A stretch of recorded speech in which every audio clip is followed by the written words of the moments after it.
অনেক দিন ধরে চিংড়ি মাছের মালাইকারি খেতে ইচ্ছে করছিল, ওর জন্য বাজারে চলে গেছিলাম সকাল সকাল। বৌদিকে বললাম, বৌদি আজকে চিংড়ি মাছের মালাইকারি করে দাও। বৌদি বললো, না আজকে তোর জন্য চিংড়ি মাছের মালাইকারি না, তোর জন্য একটা স্পেশাল রেসিপি বানাবো। আমি বলছি চলো ঠিক আছে, দেখি কেমন লাগে। আমাকে বললো যে কটা নারকেল পাতা নিয়ে নারকেল পাতার ডান্তি লাগবে।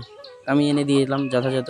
তারপর দেখি বৌদি আদা বাটছে শিলে, তারপরে কাশ্মীরি শুকনো লঙ্কা বাটছে।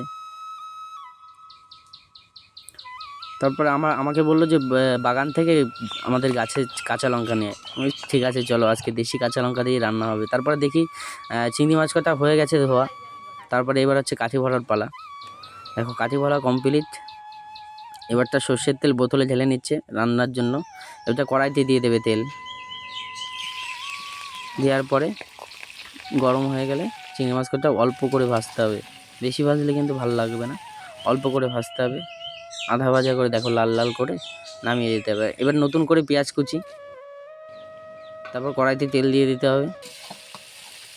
দেখো পেঁয়াজ কটা দিয়ে হালকা নাড়াচাড়া দিয়ে হালকা লাল লাল করে যেগুলো মশলা আছে সেগুলো দিয়ে দিতে হবে। আর যদি বাড়িতে টমেটো থাকে তাহলে টমেটো দিতে পারো যদি থাকে। তারপরে হয়ে গেলে হালকা জল দিয়ে নাড়িয়ে চাড়িয়ে চিংড়ি মাছ কটা দিয়ে দিতে হবে।